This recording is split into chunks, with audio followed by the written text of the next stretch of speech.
Dear student, last time जो हमारा topic था वो था डाइवर्सिटी ऑफ ऑर्गेनिक कंपाउंड और उसके अंदर हमने रीजन पढ़ी थी कि ऑर्गेनिक कंपाउंड की तादाद बहुत ज़्यादा क्यों होती है।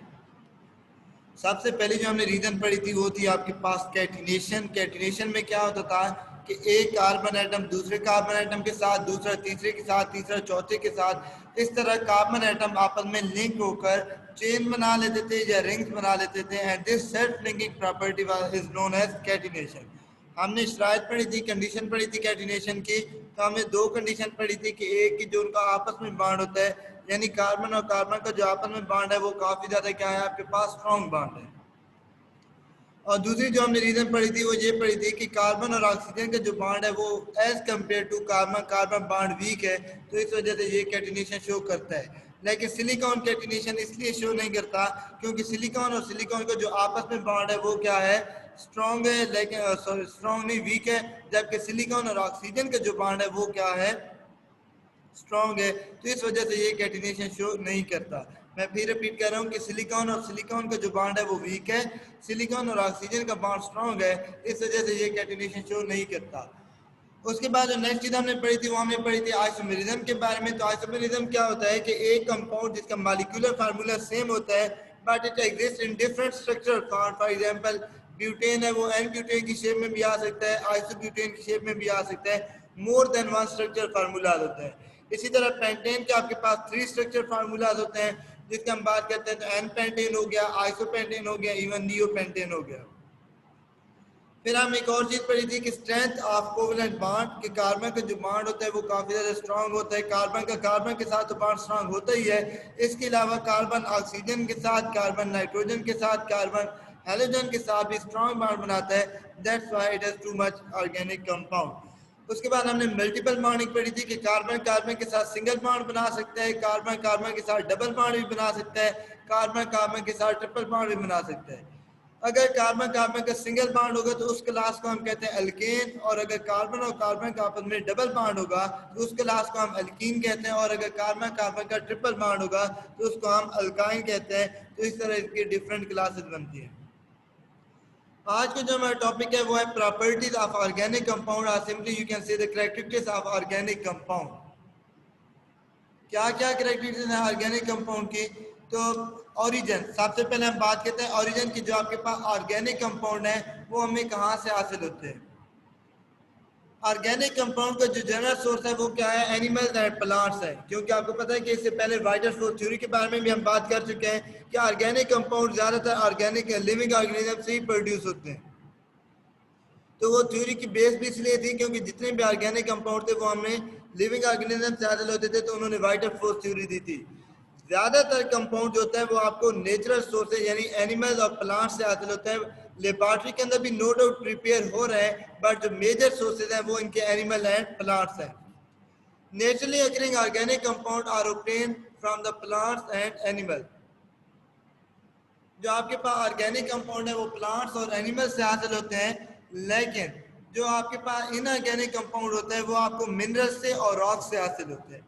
जो आपके पास ऑर्गेनिक कंपाउंड है मोस्टली उनका source living organism animal and plants है, और जो आपके पास इनऑर्गेनिक कंपाउंड है उनका जो आपके पास सोर्स है वो मिनरल एंड रॉक्स है। अगर क्वेश्चन आपके पास आ जाता है right the properties of organic compound, you have to write only properties of organic compound. You don't need to be compare with the inorganic compound. आपने सिर्फ ऑर्गेनिक कंपाउंड के बारे में लिखना है, इनऑर्गेनिक के बारे में नहीं लिखना। अगर क्वेश्चन आ जाता है कि right the properties of organic compound as compare to inorganic compound, then you have to write the properties of inorganic compound. Otherwise आप लोग को इनऑर्गेनिक वाली बात नहीं लिखनी। तो ओरिजिन की बात की तो आपके पास जो ऑर्गेनिक कंपाउंड है उनका ओरिजिन क्या है? एनिमल है, प्लांट, लिविंग ऑर्गेनिज्म है। और अगर कंपेयर करें इनऑर्गेनिक के साथ तो इनऑर्गेनिक का जो कंपाउंड का ओरिजिन होता है वो क्या होता है? आपके पास मिनरल एंड रॉक्स होते हैं। ऑर्गेनिक एनिमल प्लांट से हासिल होते हैं, और जो आपके पास इनऑर्गेनिक है वो मिनरल एंड रॉक से हासिल होते हैं। The next one is composition. Composition से मुराद ये होता है कि आपके पास ये किस किस चीज से मिलके बने हुए हैं।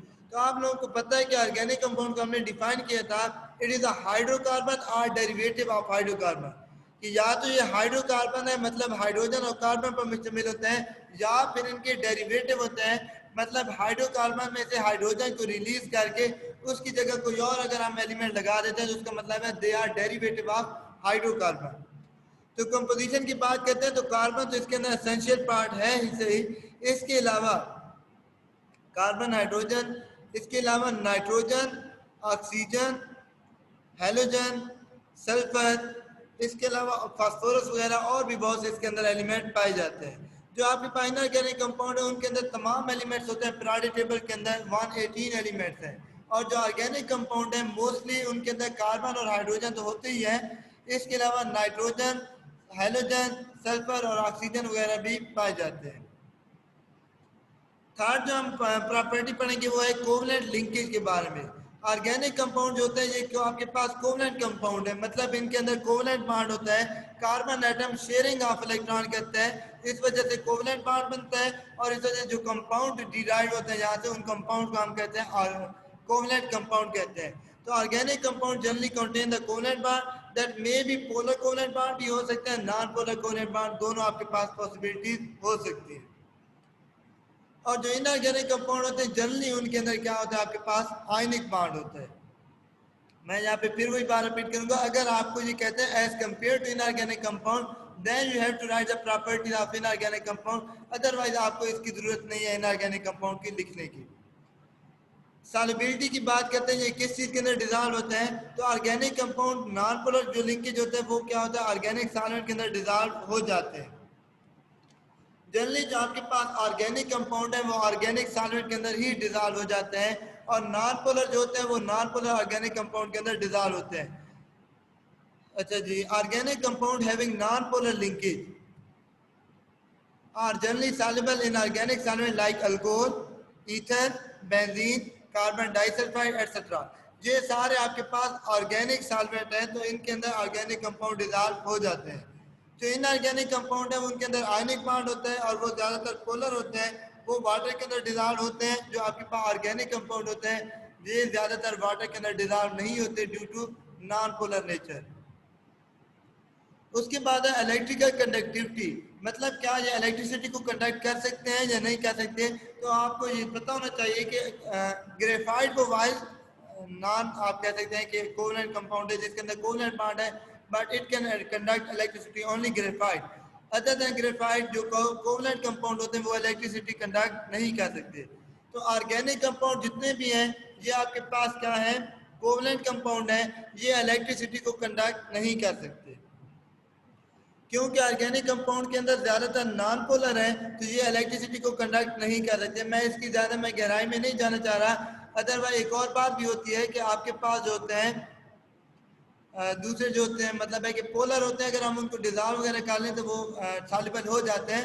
बट हम जनरली बात कर रहे हैं कि जो आपके पास ऑर्गेनिक कंपाउंड होते हैं mostly they are non polar, that's why they are soluble only in organic solvent, only in organic solvent. और जो आपके पास होते हैं इनऑर्गेनिक कंपाउंड वो आपके पास वाटर वगैरह के अंदर डिजॉल्व हो जाते हैं।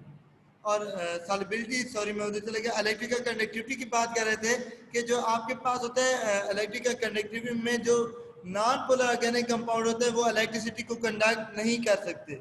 जो पोलर होते हैं तो वहाँ पे थोड़े बहुत चांसेस होते हैं कि वो इलेक्ट्रिसिटी को कंडक्ट कर सकते हैं। जो आपके पास नॉन पोलर होते हैं वो इलेक्ट्रिसिटी को कंडक्ट नहीं कर सकते। तो ऑर्गेनिक कंपाउंड की ज्यादा तादाद नॉन पोलर की है, so they are poor conductor of electricity.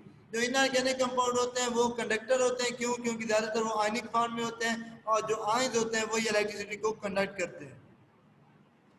उसके बाद हम मेल्टिंग एंड बॉइलिंग पॉइंट की बात करते हैं। तो ऑर्गेनिक कंपाउंड ज्यादातर वोलेटाइल होते हैं आपके पास, मतलब ये कि जैसे स्पिरिट देख लें, पेट्रोल देख लें, कैरोसिन ऑयल देख लें, मतलब मिट्टी का तेल देख लें, ये क्या होता है कि रूम टेम्परेचर पर भी ये वेपर बन के उड़ रहे होते हैं। तो वो कंपाउंड जो रूम टेम्परेचर पर वेपर बन के उड़ जाते हैं उनको हम कहते हैं वोलेटाइल कंपाउंड। वोलेटाइल कंपाउंड कौन से होते हैं? जो कि रूम टेम्परेचर पर भी वेपर्स बन के उड़ रहे होते हैं उनको हम कहते हैं वोलेटाइल कंपाउंड। जैसे स्पिरिट हो गया, मिट्टी का तेल हो गया, पेट्रोल हो गया, तो ये आपके पास क्या है वोलेटाइल कंपाउंड है। जब ये रूम टेम्परेचर पर ही वेपर बन के उड़ जाते हैं तो फिर लाजमी बात है कि इनके मेल्टिंग और बॉइलिंग पॉइंट जो होंगे वो काफी लो होंगे।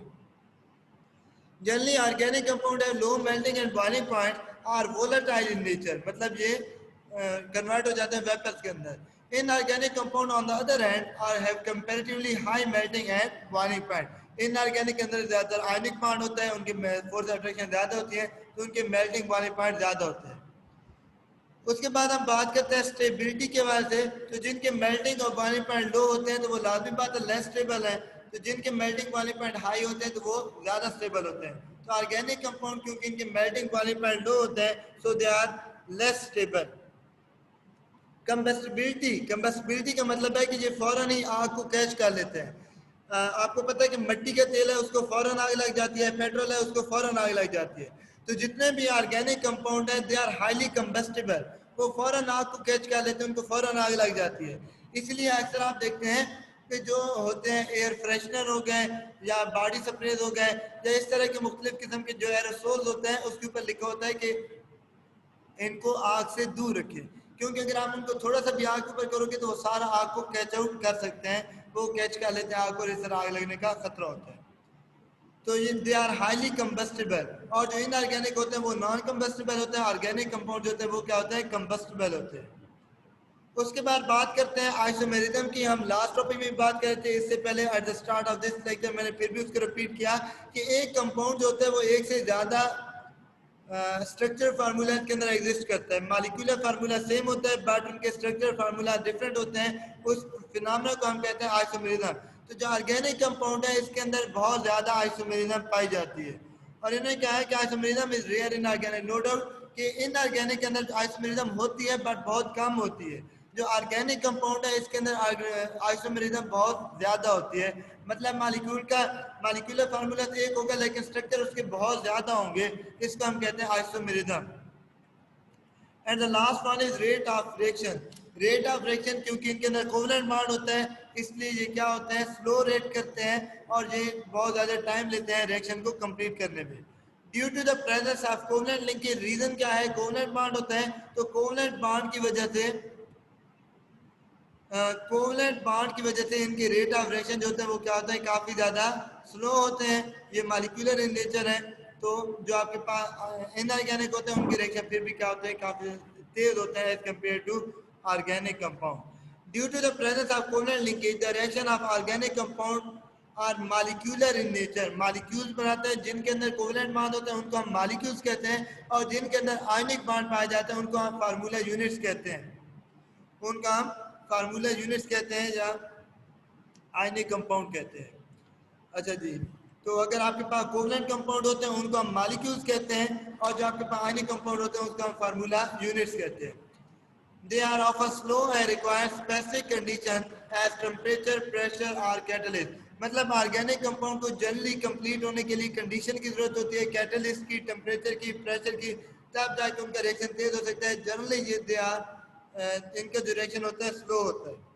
ये था हमारा आज का लेक्चर। अगर इसके बाद आप लोगों को कोई क्वेश्चन है तो आप लोग कमेंट करके मुझे बता सकते हैं।